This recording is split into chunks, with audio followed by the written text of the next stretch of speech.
Most newcomers to the cane today, and even those who have been training for a while, have been led to believe that the way to greater striking power with the cane is to muscle through with a heavier cane. And that's certainly one way to do it.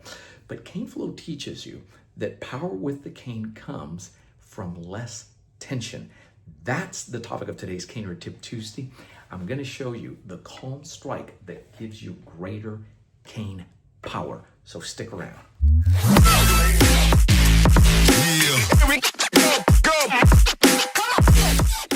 Before we dive into today's segment, a warm welcome to all. And if you haven't done this already and you're loving the content, go ahead and hit the subscribe button with the little bell icon so that you don't miss any future content and avail yourself of the free resources that we offer you. The most important one is the no-cost Cane Clarity Call. You do that by texting the letter CCC to the number on the screen. In less than 24 hours, we will be in a conversation answering all your questions. But the most important one, the one where the cane tip hits the road, is how are you going to get trained in the comfort of wherever you are. That's what we do.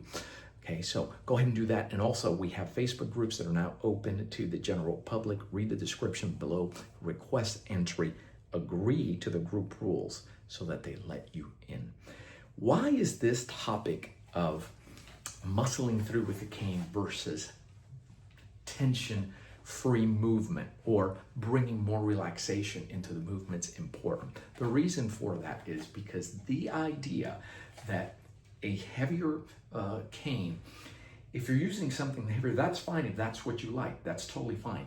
But keep in mind that if you are muscling through to be effective with your cane strikes, you're always going to have to be big. The stronger, you're always going to have to be faster.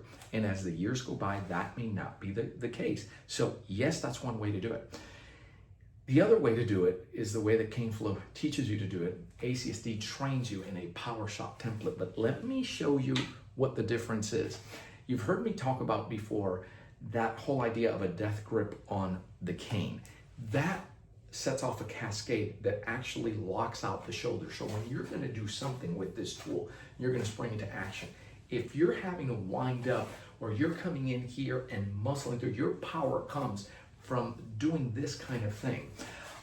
You're always going to be forcing through. And not only that, when you focus on just one shot, if you miss that shot, or if that shot doesn't end the threat, you're going to need follow-ups. And when you do it that way and you're so tied into that, you're more robotic, you're having to come back, and you're wasting a lot of time, you're wasting a lot of energy, you're risking getting countered and missing your strikes altogether because the adrenaline, right, is interfering with your coordination. So that is the first issue that you're going to have.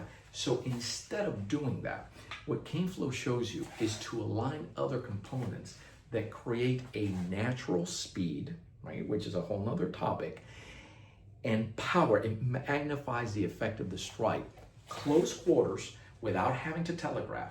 And so I want to bring your attention to, I'm going to describe how that power comes. So stick with me here, follow me here.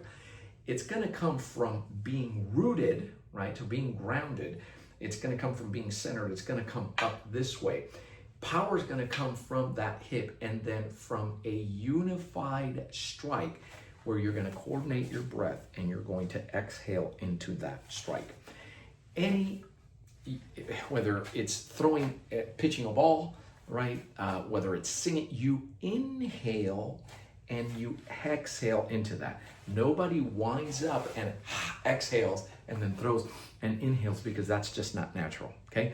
So the way you're gonna do this is, I'm gonna demo that for you.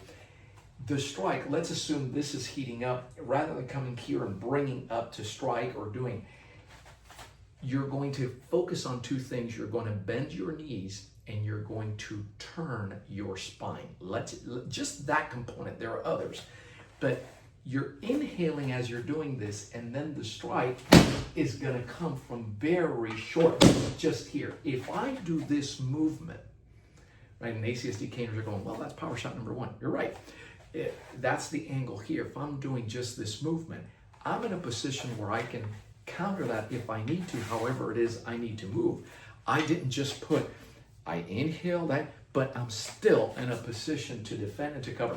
I'm not stumbling. I didn't lock up my shoulders. The movement still flows. So in CaneFlow, it's not from force, it's from flow.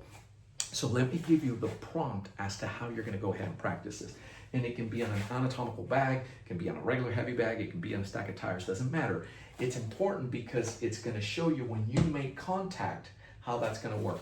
Before you go into making contact, the movement is a shifting. So I'm going to tilt the camera just a tad here so you see. There's a shifting of the hips from here to here, right? So that's what I'm talking about, bending the knees and turning that spine. That creates that wave and that flow, see? So that you're doing this, and then the other component to that that complements and magnifies the effect of the strike is that you're coordinating your breathing with that. Inhale, exhale. When you train it slow, you train it, it looks soft, it's gentle, but it's the power again comes from that tension-free movement and not from flow. So I'm going to give you the prompt here.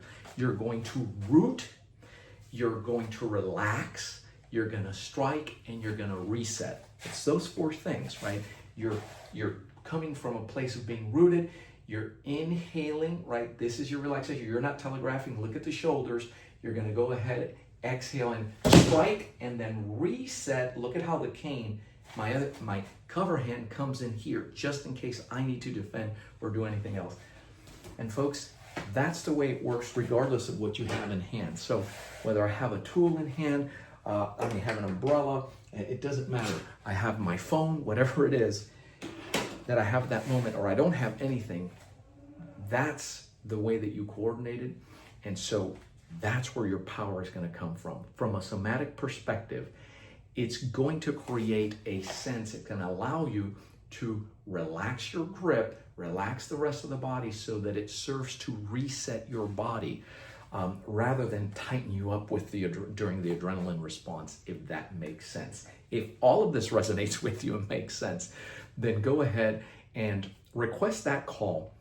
I want to bring your attention to the CaneFlow. What you're looking for is the CaneFlow Collective and the CaneFlow Continuum. These are the programs that train you in these principles that ultimately allow you to move better, protect better, so you can live better, even if you're no longer the strongest, youngest, fastest. Okay, keep caning. Stay safe.